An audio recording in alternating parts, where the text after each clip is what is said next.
production to her long list of achievements. What a star and what a lovely lady, and it was a pleasure to meet her recently to talk about her new projects. The one, the only, Bette Midler. I'll never lose affection for people and things that went before. I was very shy, I was very retiring. I was a bit of a loner. 'Cause I'm a woman, W-O-M-A. I love that. Thank you. Thank you. I know. Watching, I know God is watching. I know He's watching from a distance. And Bette, it's so lovely to have you here now. And in fact, last time we saw you was on Dancing on Ice. That's right. And it was much colder there. It was one of the funniest afternoons I ever spent. It was a very, very amusing afternoon. Well, lovely to see you. And you're here to... So this is your new album, Memories of You. Yes. And this is really personal to you, isn't it? Well, you know, it's songs of a certain flavor. They're ballads. They're mostly ballads. Some of them have really big orchestration. Some of them are just simple piano vocals. But they're all sort of the American songbook music from the 1920s through up to about the 60s, and they're all sort of very atmospheric songs, and as I said, it's all ballads and they're very sweet. I like and also in the menu, when you sort of look through and you see the song names and stuff, there's also little anecdotes about what was going on in your life at the time when you sung these, and one of the for All We Know, which was from the film For the Boys. Yes. And that was had you been burgled? Yes, I had been burgled the night before I went to start the shoot, and I had no idea. I guess it was an inside job. Who knows? I came down. I had my breakfast and I came down through my office to get into the car, and I realized that everything was gone. And then of course that was a whole other set of circumstances I had to put a gate on, and I had to put an alarm in, and that was a whole other kettle of fish. Now you're one of these amazing women who have actually managed to achieve what you set out to achieve, and I think very few people in life ever do that. I think we can all sort of dare to dream certain things, but I think you actually have gone out and done that, haven't you? Well, I guess I have. I try not to look at it in that way. To me, it's a continuum. To me, it's a kind of a journey, and you don't really, you don't stand on the mountain peak and go, ha, ha, ha. You don't do that. You just keep going in a way. I think some people probably stand on the mountain peak, but that's not my nature. So I look back in a kind of oh, very nice, and move, and I keep moving.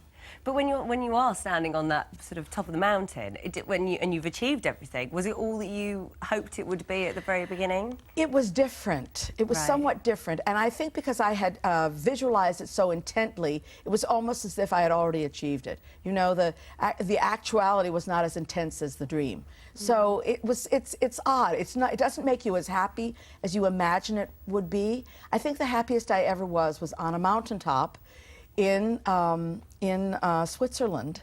I was all by myself. I had gone for a walk, and I was just coming back down to the hotel, and I looked down, and there was a tiny little garden, and it was full of flowers, and I breathed, and suddenly I said, this is the happiest moment of my life.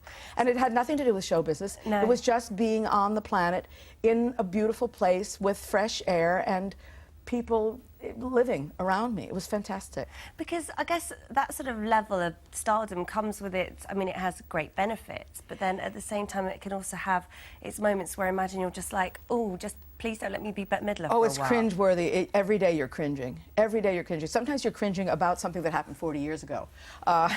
Really? Yeah, oh yeah. I have a really good memory for what happened 40 years ago. Please tell. Oh, no. Really? You know, I don't think about the stardom and the perks too often. I am quite competitive, and I do see what other people are doing. I really do enjoy watching other people's journeys, and I put a certain amount of effort into my own. But mostly, it's kind of the game, and it's I think that's a kick. That's the big kick. But has the game changed? Because I mean, sort of celebrity nowadays is so fast and so quick, and the demand for sort of information on people's lives with the internet and the game has definitely changed. And the internet and the computers and all the technology have really changed the game.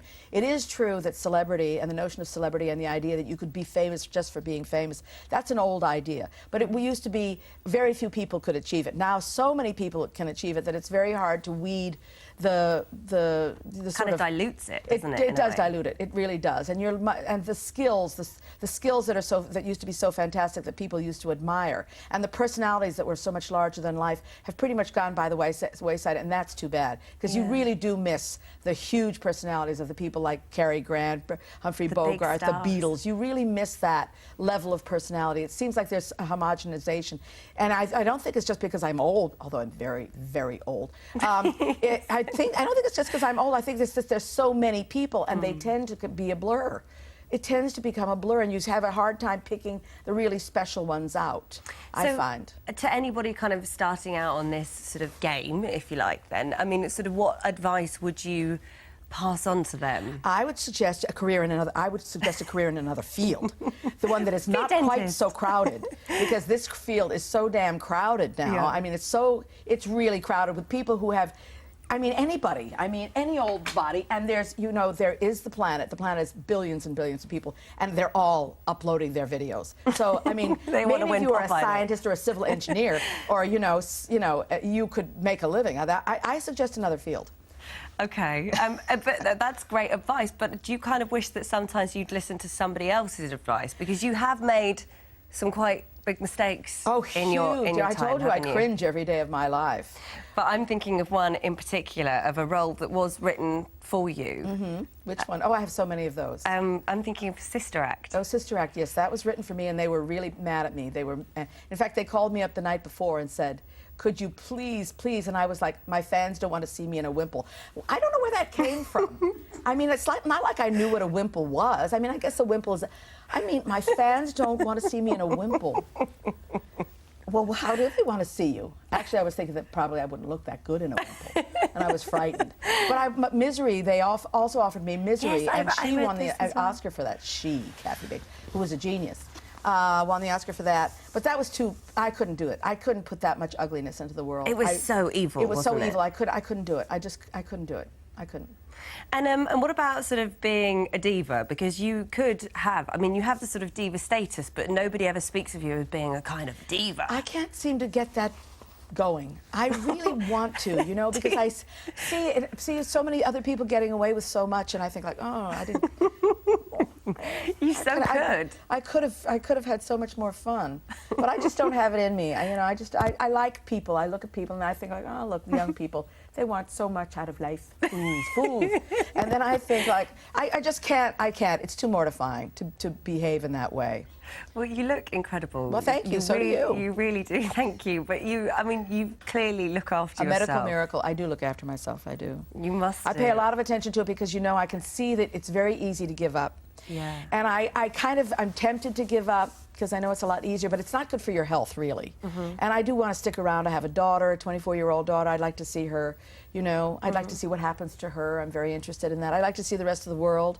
I'd like to come back to London and visit the Tate. I'd like to do all those things, and, you really can't if you're huffing and puffing because you're, because you didn't take care of yourself. You didn't look after yourself. Well, I don't know where you find the time, because you're about to start producing Priscilla in New York. Well, I've already begun. And how is it going? Because it's one of my favourite musicals. I'm only an associate. Oh, okay. But I do have a kind of an interesting role to play because I do get to give notes. Mm-hmm. And I saw it the last time I was here in London. I went to see it, and I thought it was fantastic because listen to me, fantastic. I thought it was really good. I have to be a Yank. It was really good, and I was really interested in the fact that it was not music that had been written for it. It was music that already existed that people loved, and the audience loved it so much. I thought, this is really. This is great. Mm-hmm. And the man that's producing it, the big producer, the main producer in New York, called me and asked me if I wanted to be involved, and I said, I thought it was terrific, and I would like to be involved. So they've recast it, and I give notes, and I go to Toronto a couple of times to see, how they're doing, and be encouraging and all that kind of thing. And I think it's going to be okay. So you're changing it to the one that we've seen changing here? It? Girl, get a grip. I'm making my notes. I'm giving notes. I'm making suggestions. You really should change that costume. costume. I mean, it's that kind of thing. I don't care for the hair. That kind of thing. But it's great. I think it's going to. I think it has a real shot. Well, Alyssa, thank you so Thank much. you. My pleasure.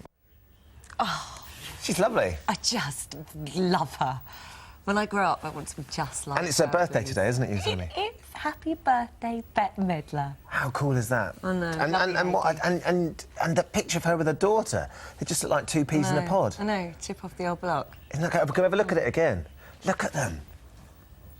It's amazing, isn't it? Just so, in actual fact, they look like they're joined together there, don't they? They just look like the same person. They could be sisters. They're wearing sort of matching outfits as Good well. genes, very good genes. Amazing. OK, your chance to win